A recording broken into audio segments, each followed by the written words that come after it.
Shalom saudaraku. Kita mau coba membahas mengenai perumpamaan tentang anak yang hilang. Namun sebelum kita membahas tentang perumpamaan tentang anak yang hilang, kita mau lihat pada bagian awal bagaimana sampai Tuhan Yesus menceritakan perumpamaan ini. Kita lihat di Lukas 15 ayat yang pertama dan kedua.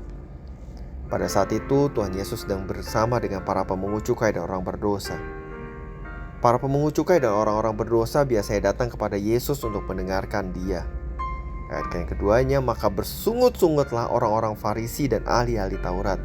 Katanya, Ia menerima orang-orang berdosa dan makan bersama-sama dengan mereka.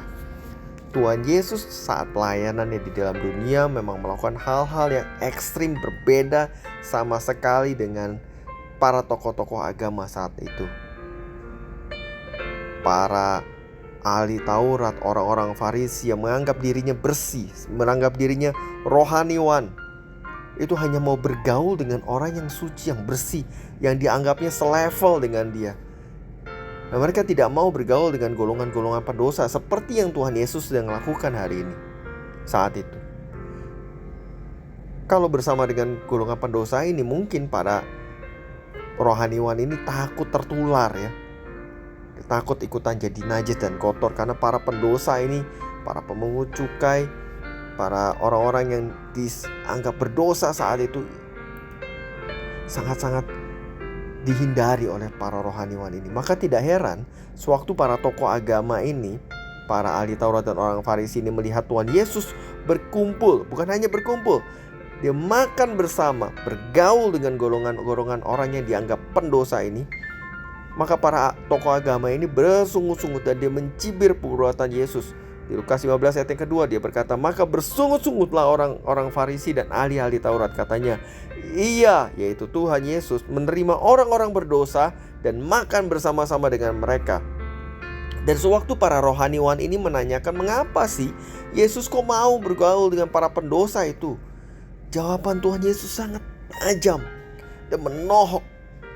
Di Lukas 5 ayat 31-32 kita bisa menemukan Tuhan bilang begini kepada para ahli Taurat dan orang-orang Farisi. Lalu jawab Yesus kepada mereka, katanya, bukan orang sehat yang memerlukan tabib, tetapi orang sakit.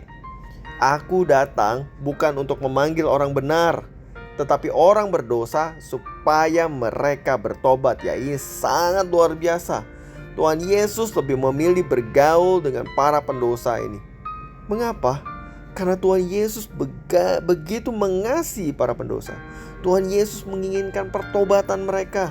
Tuhan Yesus ingin melayani mereka dengan lembut, dengan kasih-Nya, agar mereka mau kembali ke jalan yang benar.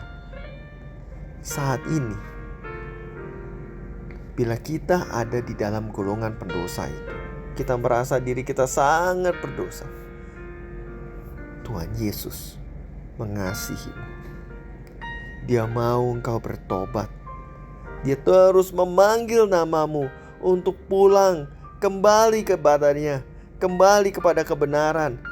Tuhan Yesus dengan lembut memanggil namamu. Dengan kasih setianya, Dia mau bawa engkau dari kegelapan dosa kepada dirinya, sang terang sejati. Seberapapun besar dosamu, seberapa banyak dosamu, asal mau bertobat dengan sungguh, tangan Tuhan terbuka dengan lebar untuk menyambut engkau. 1 Yohanes pasal yang pertama ayat ke-9 berkata, jika kita mengaku dosa kita, maka Ia adalah setia dan adil, sehingga Ia akan mengampuni segala dosa kita dan menyucikan kita dari segala kejahatan. Dan bila kita hari ini ada di golongan para rohaniwan itu, kita mencibir orang-orang yang berdosa, hidupnya saat ini jauh dari Tuhan, bertobatlah. Hidup semakin serupa dengan Kristus. Ayo kita teladani Kristus.